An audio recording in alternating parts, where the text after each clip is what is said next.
बिहार में कन्हैया कुमार के सियासी भविष्य को लेकर सवाल उठने लगे हैं क्योंकि मंच से उन्हें दूर किया गया। लेकिन क्या अब कांग्रेस पार्टी से भी कन्हैया कुमार दूर हो जाएंगे? आज ये सवाल उठने लाजमी बात भी है क्योंकि कन्हैया कुमार को कभी दिल्ली की लोकसभा सीट से मनोज तिवारी के खिलाफ उतारा जाता है तो कभी सीपीआई की टिकट से वह बिहार में अपनी ताकत आजमा चुके हैं, लेकिन सफलता अब तक हाथ नहीं लगी है। कन्हैया कुमार को राहुल गांधी के साथ खूब दिखाया जाता है, लेकिन जब मंच पर राहुल के साथ बोलने की बारी आती है तो उन्हें दूर कर दिया जाता है। प्रशांत किशोर इस मामले में कन्हैया के समर्थन में उतरते हैं और कई बड़ी बड़ी बातें कर जाते हैं। ये तक कह जाते हैं कि कन्हैया कुमार बिहार की सियासत में कांग्रेस के सबसे प्रभावशाली नेता हैं। जिस उम्र के पड़ाव पर अगर यहीं से शुरुआत कर दे तो शायद भविष्य में देखा जाए कन्हैया कुमार बिहार के मुख्यमंत्री पद पर भी बैठ जाएं तो उसमें कोई दोहराए नहीं, क्योंकि काबिलियत काफी है। देखा जाए तो बहुत कम उम्र में कन्हैया कुमार ने जिस तरीके से कांग्रेस की सीडब्ल्यूसी यानी कांग्रेस वर्किंग कमेटी की बैठक में जगह बनाई, महासचिव नेताओं में जगह बनाई, जिस भी राज्य में चुनाव होता है वहां पर कन्हैया कुमार को भेजा जाता है स्टार प्रचारक के तौर पर। हिंदी भाषा पर इतनी जबरदस्त पकड़ है, मोदी शाह के खिलाफ इतने तगड़े बयान देते हैं जिसकी वजह से उनकी डिमांड भी ज्यादा रहती है। अपने कुछ एक दो बयानों की वजह से वो बुरे फंसे रहते हैं, लेकिन हाल फिलहाल में जिस तरीके से कन्हैया कुमार की बेइज्जती कही जा रही है कि तेजस्वी यादव की वजह से हुई या फिर आरजेडी नेताओं की साजिश थी कि कन्हैया को उस मंच पर नहीं चढ़ने दिया जाए, पप्पू यादव को नहीं चढ़ने दिया जाए, क्योंकि ये दो वही नेता हैं जब इनसे सवाल किया जाता था कि बिहार का अगला सीएम कौन, महागठबंधन का सीएम फेस कौन, तो ये कहते थे कि कभी राजेश राम जो दलित चेहरा है कांग्रेस के प्रदेश अध्यक्ष, तो कभी कहते थे कि बाद में तय किया जाएगा, यानी तेजस्वी के नाम पर कभी भी सहमति नहीं जताई। लेकिन क्या अब ये बिहार की सियासत में मुख्यमंत्री चेहरे के तौर पर खुद को उभारेंगे? ये सवाल आज खड़ा होता है क्योंकि प्रशांत किशोर का जिस तरीके से बयान सामने आया, प्रशांत किशोर युवाओं में अपनी पकड़ बना रहे हैं। अगर हम देखें तो कन्हैया कुमार भी मुख्यमंत्री चेहरों की लिस्ट में शामिल हो जाए तो शायद लोकप्रियता के मामले में चिराग पासवान, सम्राट चौधरी, प्रशांत किशोर जैसे बड़े नेताओं को टक्कर देते नजर आ सकते हैं। इसी मामले पर सवाल जवाब करते हैं हमारे खास सहयोगी सिराज न्यूज रूम में हमारे साथ मौजूद हैं। सिराज, क्या लगता है कि अगर कन्हैया कुमार प्रशांत का पार्टी जनसुराज ज्वाइन करते हैं, क्योंकि कांग्रेस में सवाल है कि कांग्रेस आरजेडी की पिछलग्गू पार्टी बनकर रह गई है, कांग्रेस आरजेडी जो कहती है वही सुनती है। कहा जा रहा है कि पिछली बार तो 70 सीट मिल गई, लेकिन इस बार 40-45 सीट भी मिलना बड़ी मुश्किल है, तो ऐसे में कन्हैया अपना भविष्य कैसे देखते हैं?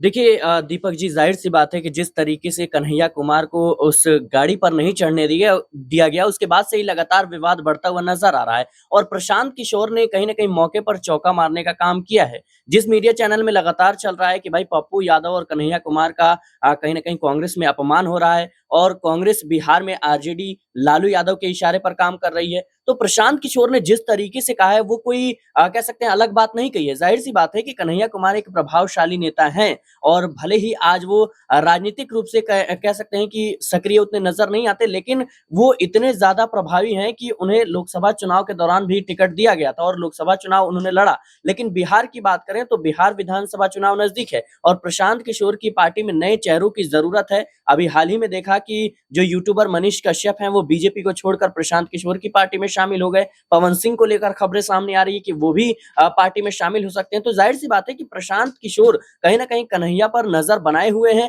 और अगर कन्हैया कुमार जैसा नेता उनकी पार्टी में आ जाता है तो फिर जनसुराज कहीं ना कहीं बड़ा खेल भी बिहार की जो सियासत है उसमें कर सकती है। और यही वो बड़ी वजह है कि प्रशांत किशोर लगातार कन्हैया कुमार की तारीफ कर रहे हैं और कन्हैया कुमार पर उनकी नजर बनी हुई है।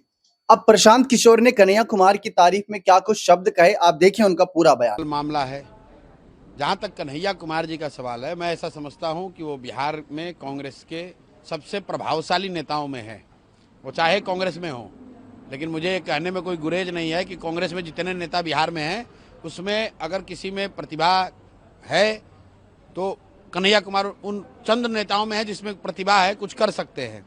और अगर कांग्रेस उनका इस्तेमाल बिहार में नहीं कर रही है तो ये दिखाता है कि जो बात हम लोग कहते हैं कि कांग्रेस बिहार में आरजेडी की पिछलग्गू पार्टी है और आरजेडी का जो नेतृत्व है वो कन्हैया कुमार जैसे लोगों से इतना घबराता है कि वो सोचता है कि कोई नया आदमी आ जाएगा तो हमारे नेतृत्व को चुनौती हो जाएगी या हमारे पिछलग्गू बनकर वो हमेशा नहीं रहेगा।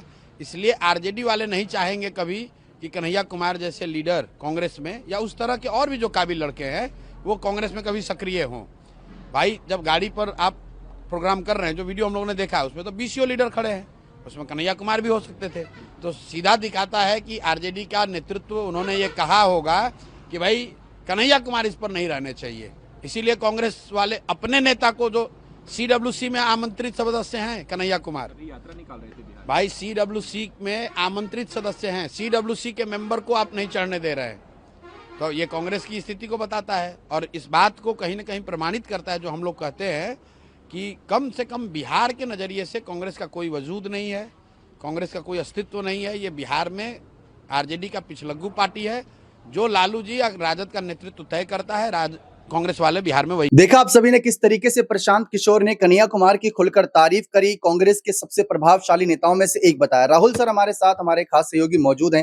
राहुल सर, प्रशांत किशोर ने सीएम पद की दावेदारी को लेकर अपने आप के लिए कहा था कि मैं इस पद के लिए नहीं आया, मैं बिहार को बनाने के लिए आया हूं, अपने आप को नहीं, सीएम को बनाने के लिए नहीं।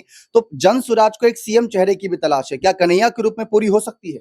देखिए दीपक भाई, जिस तरीके से देखा जा रहा है, प्रशांत किशोर जो अभी तक चुनावी रणनीतिकार की भूमिका में रहे हैं, जिन्होंने कई बड़े दिग्गज जो नेता हैं उनके साथ काम किया, लेकिन बाद में अपनी खुद पार्टी जनसुराज बनाते हैं। उसके बाद इस साल बिहार चुनाव में वो कितना जो है वो वोटर्स को साथ पाते हैं या बिहार में कितनी सीटें ला पाते हैं, ये एक बहुत बड़ा सवाल रहेगा। हालांकि बीपीएससी जैसा मुद्दा हो या फिर बिहार में अपराध जो लगातार बढ़ रहा है, तमाम ऐसे मुद्दे जिनको उठाए। और यहाँ पर एक चीज ये भी देखा जा रहा है कि जो प्रशांत किशोर हैं, वो जिस तरीके से पूरी बिहार की राजनीति को वो समझ रहे हैं और कहीं ना कहीं देखिए मनीष कश्यप का जिक्र कर लेते हैं। मनीष कश्यप को उन्होंने अपने साथ जोड़ा। इसके अलावा देखिए पवन सिंह का भी नाम उसमें सामने आता है। और सर एक सवाल ये रहेगा कि लालू और तेजस्वी, लालू यादव खासकर ये बात जानते हैं कि कन्हैया कुमार जैसा नेता अगर बिहार में उभर गया तो युवाओं के बीच वो अपनी पकड़ बनाएगा, तेजस्वी के लिए चुनौती बनेगी। इससे पहले भी ये देखा गया था कि जब कन्हैया 1 महीने पैदल यात्रा पर थे तो तेजस्वी या महागठबंधन का कोई साथी उनकी उस यात्रा में नहीं गया था। राहुल गांधी, सचिन पायलट जैसे बड़े चेहरे उस यात्रा में शामिल हुए थे। तो ये कैसा महागठबंधन है जब महागठबंधन का एक साथी सड़कों पर होता है, दूसरा साथी एसी वाले कमरों में उनके पक्ष में कोई बयान नहीं देता? इसको कैसे देखते हैं? देखिए दीपक भाई, ये कंपटीशन है और ये कॉम्पिटिटर होते हैं और जाहिर तौर पर कोई भी कॉम्पिटिटर नहीं चाहेगा कि उसके सामने वाला जो शख्स है वो उससे आगे निकल जाए। और यही बिहार में देखा जा रहा है कि भले ही साथ में ये चुनाव लड़ने की बात तो कर रहे हैं, लेकिन ये इससे साफ पता चल जाता है कि किस तरीके से इनका रुख है। क्योंकि अगर कांग्रेस और आरजेडी साथ में है तो ऐसे में कन्हैया कुमार के साथ आना चाहिए था, कन्हैया कुमार को मंच साझा करने दिया जाना चाहिए था। लेकिन यहाँ पर आरजेडी बहुत चालाकी दिखा रही है। उसे पता है कि बड़े बड़े चेहरों को साइड लाइन कर दिया जाए, क्योंकि बिहार में तेजस्वी ही खुद को सीएम चेहरे के तौर पर देख रहे हैं और वो ये भी चाह रहे हैं कि बिहार के अंदर भले ही कांग्रेस हमारे साथ मिलकर लड़े लेकिन सीटें उसकी कम आए। तो ये बड़ी बात है, क्योंकि जिस तरीके से अभी हाल ही में देखने को मिला कि जो बिहार बंद हुआ है और बिहार बंद के दौरान जो है तेजस्वी यादव, राहुल गांधी, तमाम पप्पू यादव, तमाम बड़े चेहरे सड़कों पर उतरते हैं, चुनाव आयोग पर सवाल खड़ा करते हैं। तो कहीं ना कहीं एक चीज इसमें बड़ी देखी जा रही है, क्योंकि पहले भी ये जो विपक्ष का गठबंधन बिहार के अंदर जो बना हुआ है, इसमें पहले भी सीएम चेहरे को लेकर अनबन थी और कांग्रेस राजी नहीं थी कि तेजस्वी को सीएम बनाया जाए। लेकिन बिहार में जिस तरीके से आरजेडी का लगातार दबदबा बढ़ रहा है, उसके बाद ऐसा लग रहा है कि कहीं ना कहीं कांग्रेस ने जो है कहीं ना कहीं पर्दे के पीछे रहकर ये चीजें समझी है कि आरजेडी को मौका दिया जाए। जैसे उत्तर प्रदेश के अंदर हमने देखा था कि उपचुनाव हुए थे तो कांग्रेस ने कई सीटों पर अपने उम्मीदवार उतारने की बात कही थी, लेकिन फिर उन्होंने समाजवादी पार्टी के लिए ही सारी सीटें दे दी थी। तो बिहार के अंदर भी कुछ ऐसा फिलहाल नजर आ रहा है कि कांग्रेस भले ही कुछ कम सीटें जीत जाए, लेकिन प्रभुत्व जो है वो आरजेडी का लगातार बढ़ रहा है। लेकिन अब ये एक बड़ी बात है कि अगर कांग्रेस के साथ मिलकर चुनाव लड़ रहे हैं और कन्हैया कुमार जैसे चेहरे या कांग्रेस के बड़े चेहरों को बिहार में अनदेखी की जा रही है, तो ये सीधे तौर पर बताता है कि आरजेडी बहुत तेज यहाँ पर पॉलिटिक्स खेल रही है। और कोई बड़ी बात नहीं है कि अगर कांग्रेस को नीचे करके अगर आरजेडी और ज्यादा सीटें लेकर आए तो ये बड़ी बात जो है वो फिलहाल होगी। जो काबिलियत कन्हैया की कांग्रेस को नहीं दिख रही वो प्रशांत किशोर को दिख गई है। कांग्रेस ने वैसे तो कन्हैया को 1 महीने की पदयात्रा पर भेजा था बिहार में, लेकिन वो उतनी सफल साबित नहीं हुई। लेकिन अब जो मंच से दूर किया गया, कहीं कांग्रेस से भी दूर होने का मन तो नहीं बना लिया, क्योंकि पहले भी वाम दलों का साथ कन्हैया छोड़ चुके हैं, सीपीआई पार्टी छोड़ चुके हैं और सीपीआई पार्टी ने तो उन्हें बिहार में गिरिराज सिंह के खिलाफ बेगूसराय से चुनाव भी लड़वाया था। भले ही लाखों वोटों से हार गए, लेकिन वो एक शुरुआत थी। हार जीत लगी रहती है। लेकिन अब कन्हैया क्या कांग्रेस के नजरिए से उभरेंगे या फिर प्रशांत किशोर की तरफ रुख करेंगे, या कन्हैया ये अपमान का घूंट पीकर आरजेडी और जो कांग्रेस का एक महागठबंधन बना उसके साथ बने रहेंगे? देखना दिलचस्प रहेगा। बने रहे चैनल के साथ। बहुत बहुत शुक्रिया।